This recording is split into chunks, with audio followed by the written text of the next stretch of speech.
Afternoon, Merry Christmas, and all that type of thing. It's just before Christmas. I don't know, there's 5 or 6 more days maybe to this in 2011.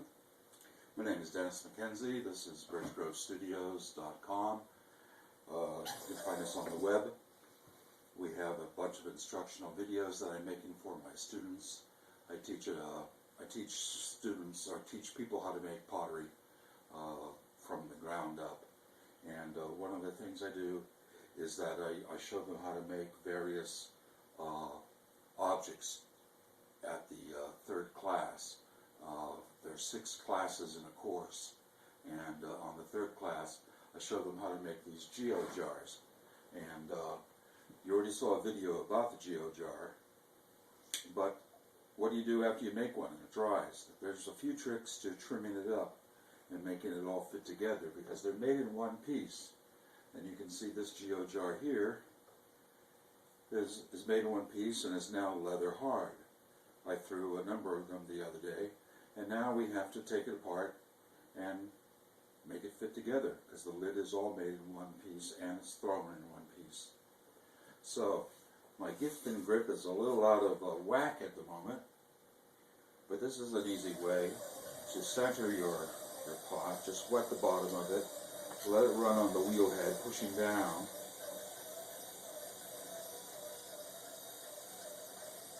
I have one of those Giffen grips that I use for everything, but it's just slightly out of round, and it's driving me crazy. It's about this much out of round, and they're hard to adjust. Once you get them to fit your wheel, you pretty much don't want to screw with them. But my wheel I was using, the Pacific Seacraft, no, not Pacific Seacraft, that's the name of one of my favorite boats, Pacifica wheel.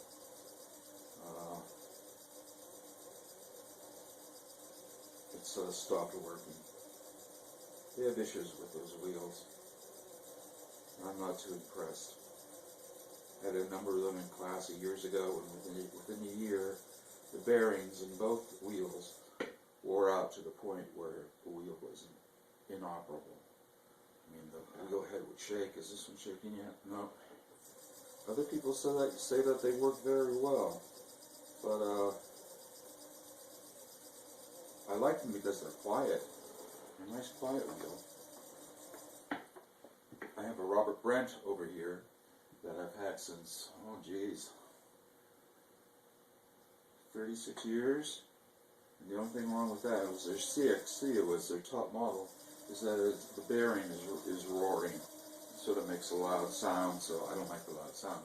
But anyway, we're not here to discuss different wheels, but I sort of I prefer the Brents. They seem to last a long time. Anyway, what we're going to do here now is we got it attached to the wheel. It's not going anywhere. It's held on because it's artistically correct for it to do so. So it will stay in this position. And you got to get it pretty centered. So you take your needle tool, and at this point right here, where the 2 edges meet, you want to cut through it. So I'll take my needle tool, and I'll hold on to the top, because the top's going to become separate.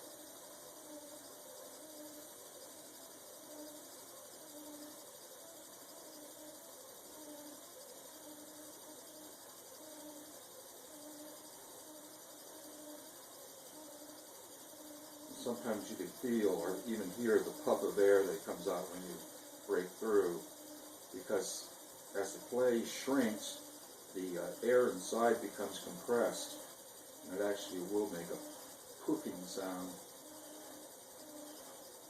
Funny. It's being cut a little crooked, I'm afraid. There we go, it's loose. So, we've got deep foot in here. This one's pretty thick. We'll be trimming this from the inside. And so now it's in 2 pieces.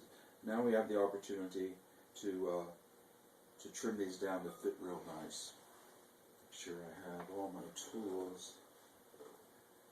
I use, where's my R4 tool? Sometimes when I'm trimming the lid, I'll just go like this, because it's pretty straight. I'll just sort of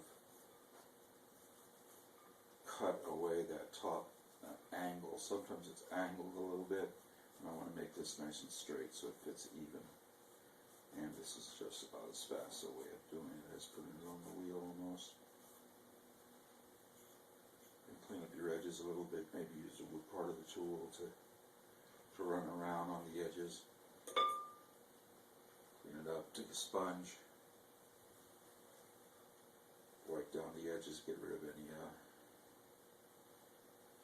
sharp edges, make it smooth. So, the needle tool inside so it doesn't fly off the wheel. This is going to fit inside of here. So we kind of want to know, where is it going to do that? How far in is that going to go?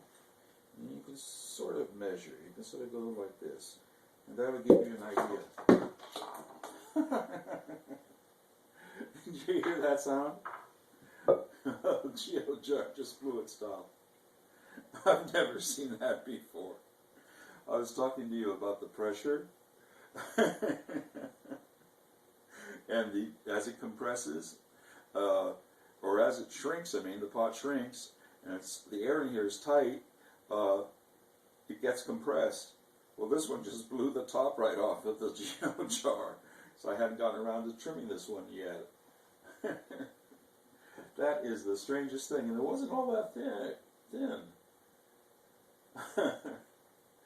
Wow. Spontaneous explosion. So we get a good idea now about where this is going to go. So we just take our bore tool and cut it in ways. Look at the mark. And I flatten this, make this nice and flat.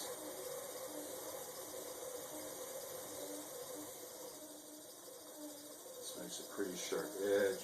Trim down the edge just a hair, and see how close we are. We got a little ways to go. But it's nice if you can get these guys to fit real snug. And it usually isn't too hard. Well, not yet. Just got to keep going back and forth. Take a little off at a time.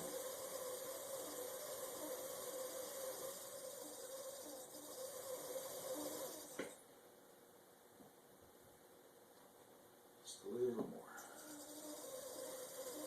Notice though how I brace my hand.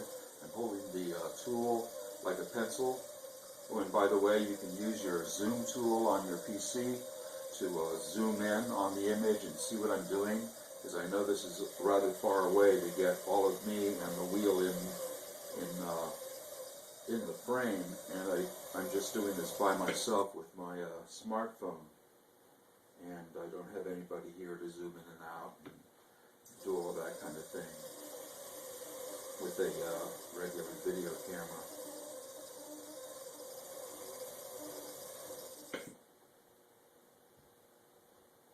Almost fitting. Again, when you trim, you want to keep your speed up high so that you cut all of the surface almost at the same time.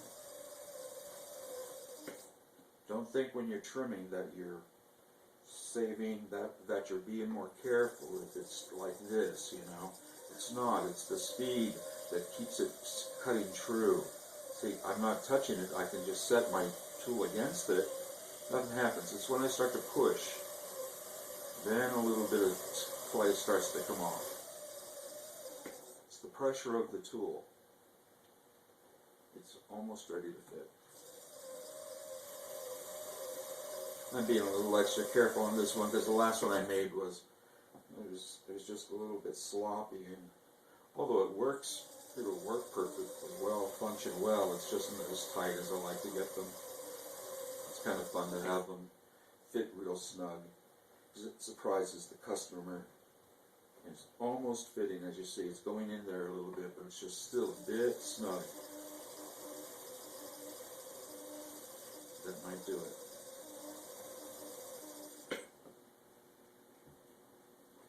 Yep.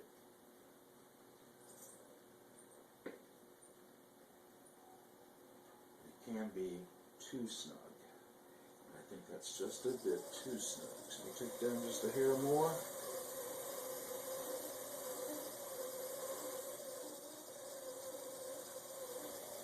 edge go down a bit.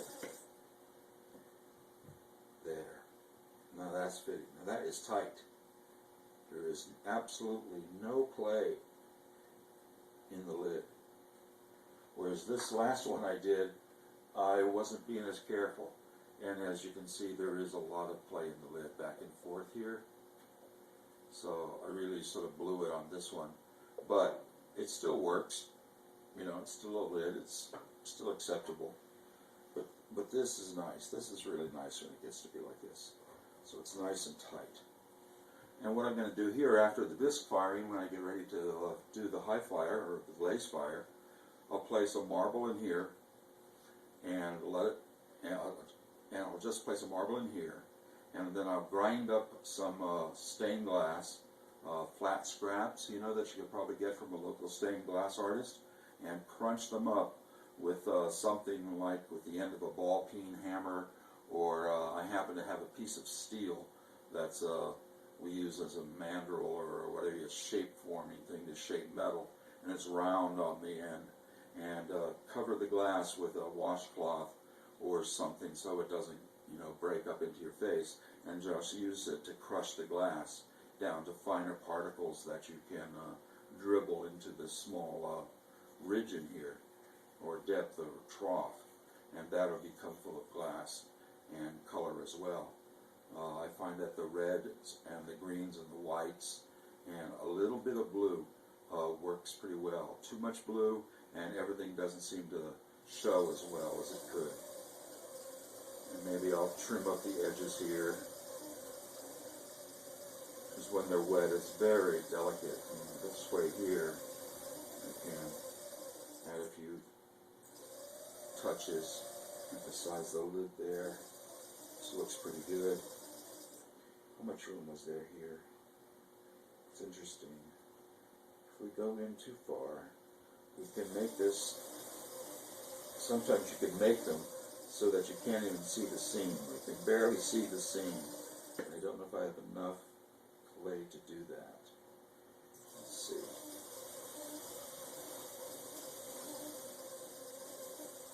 Let's see how thick this part is. It's pretty thick. It's pretty thick. I'll try another tool here.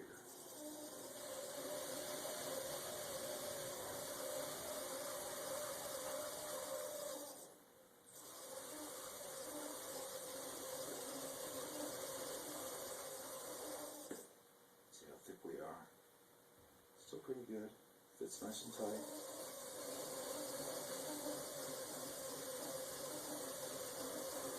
I'm afraid we're not going to be able to make it seamless because we're going to have to go in a little bit more. And that's getting pretty close to this lip. Here, there's not a lot of room. So this will have to do us.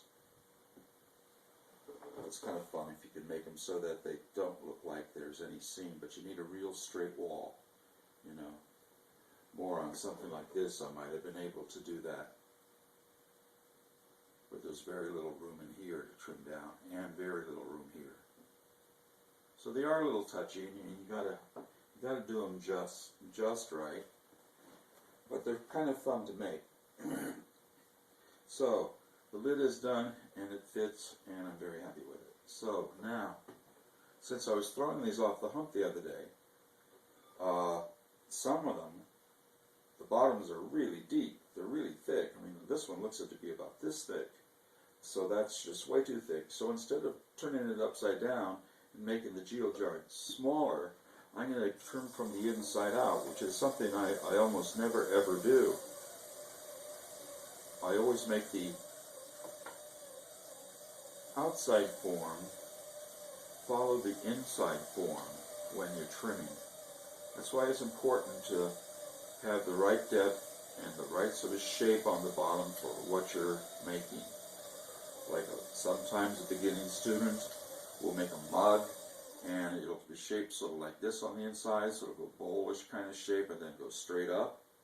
Well, if they follow that all the way down, it's going to be very narrow on the base, and it'll wiggle and wobble and fall over. When they do it straight, it's much heavier because there's this curve of thickness of the clay here that wasn't trimmed, and it also can make the cup so heavy or have so much clay in it that it can blow up in the bisque fire. Because when the bisque firing reaches 212 degrees, which is the boiling point of water, any water remaining inside of the pot turns to steam. And what that means is that it finds its way out of there very rapidly and blows the bottom out of the pot or the side wall of a thick bowl. I don't know how many bowls I've lost to that. Same with the casserole handles. When I make casseroles, I attach the handle to the lid by throwing it on top of the bowl like lid. But I've learned not to keep it in one sort of piece or one thick solid piece, but I'll usually make them so that they have a more like a candlestick type of lid. You're sort of going, you're placing a small ball of clay on top of the leather hard clay and centering it, wetting it, opening it. But I'll make a hole in it, open it straight up, and bend it over. But I'm digressing. Just aware of how thick things are really makes a difference, because then you don't lose as many things. Try to catch the inside here, feel the outside.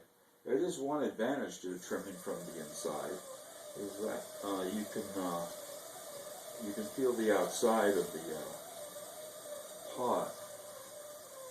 I made a very nice bowl once in which I did trim it from the inside out. It was too heavy to, it was about 35 pounds, and it was too heavy to let it rest on the rim, but it was still stuck to the wheel head.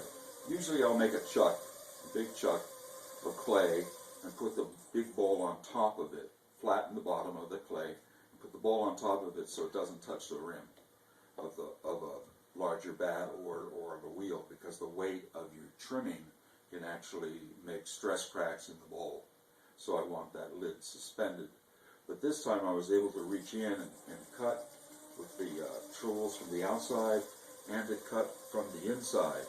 And so I was really able to make it nice and light. I was able to gauge the whole process, which turned out great. 35 pounds of clay, and the bowl feels very light. The tendency to make things too thick, we all sort of do. I mean, it takes a bit of practice and skill to get that down. I'm looking for a tool with a smaller. I know I have one here someplace, but I don't see it at the moment. Maybe this is it. Yeah, this will do. Because the inside here is still a little thicker between my 2 points of here, so I'm going to use a smaller round tool, trimming tool, and just cut out that area.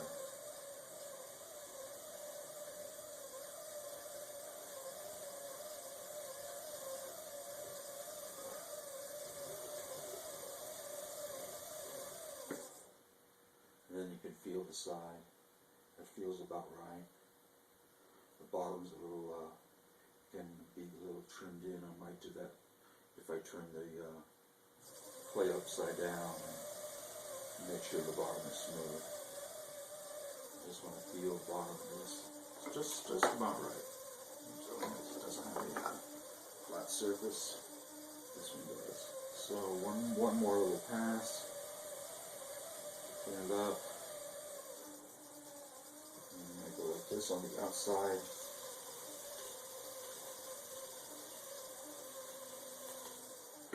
There. So that's done.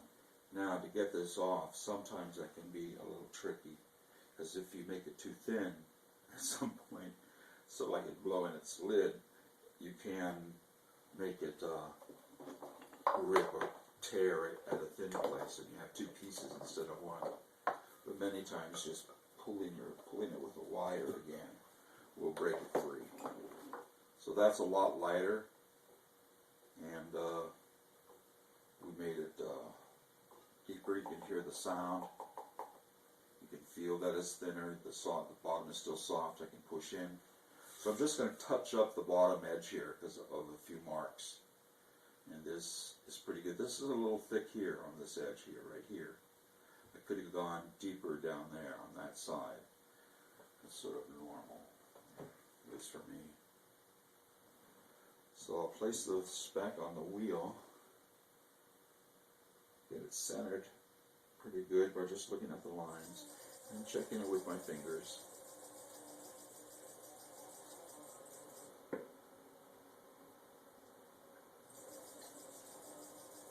If I ever do a video on just trimming, which I guess I will, this is pretty much how we'll do it, or show you.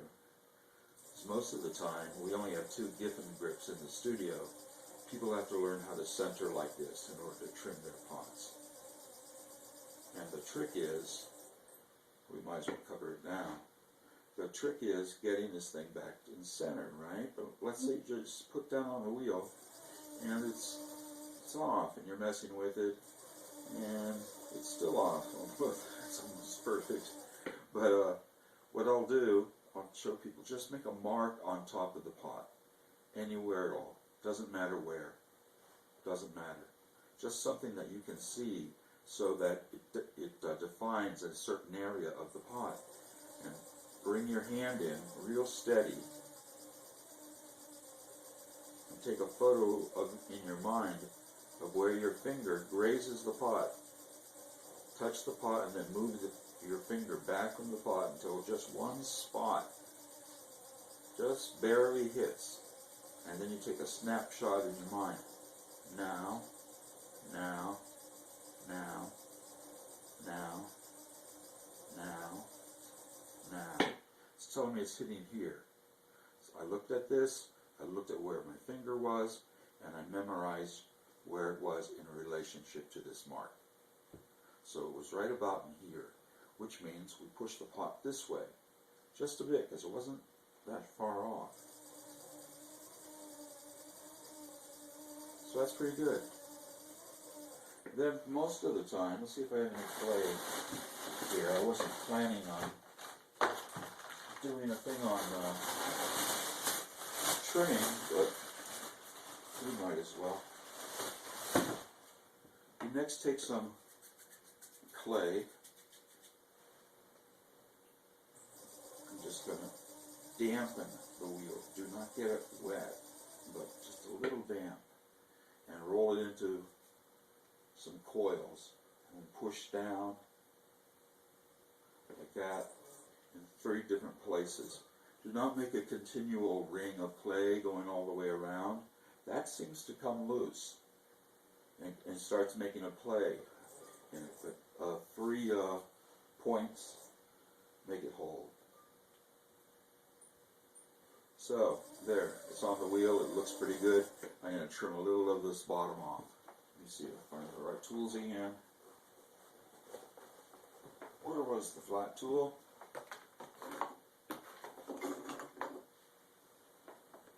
Who knows?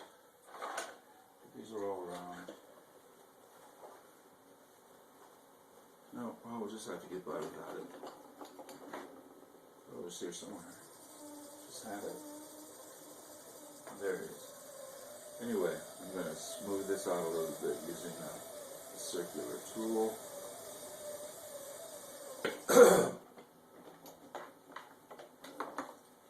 And where it got a little deep, like let's say I wanted to put a foot on this. I never put a foot on a knob and all, but let's say I did, just to get rid of some of this depth here. You just go down like that with your, I don't know what tool this is, but you could use an R4 tool or one of these and just kind of make it go down to that edge. If it's a little thick in here, but we know the middle's alright. but right here appeared to be a little on the thick side, so we're going to try and take some of that down. You can also do that on the outside if it was thick here. Most of the time for this type of work I'll use an R4. So I'll hold my hands on the pot a little bit, and my thumb comes to rest upon the needle, upon the R4 tool, and I'm holding it like a pencil, like I'm going to draw with it. Nice and firm, arms resting on your legs. Steadiness is everything. You got to pretend you're some kind of drill press. And it's just coming straight down, and you don't allow anything to distract your cut. This wheel spinning at a fair pace. I'm not going to go too deep because I think we were pretty close on the side. But then I just round out that area. Make a little mark maybe. And the bottom is done. See, I can push in. And then another thing too, if you wanted to check to see how you're doing, because you don't want to go through the bottom, but it does happen, is that you can make a mark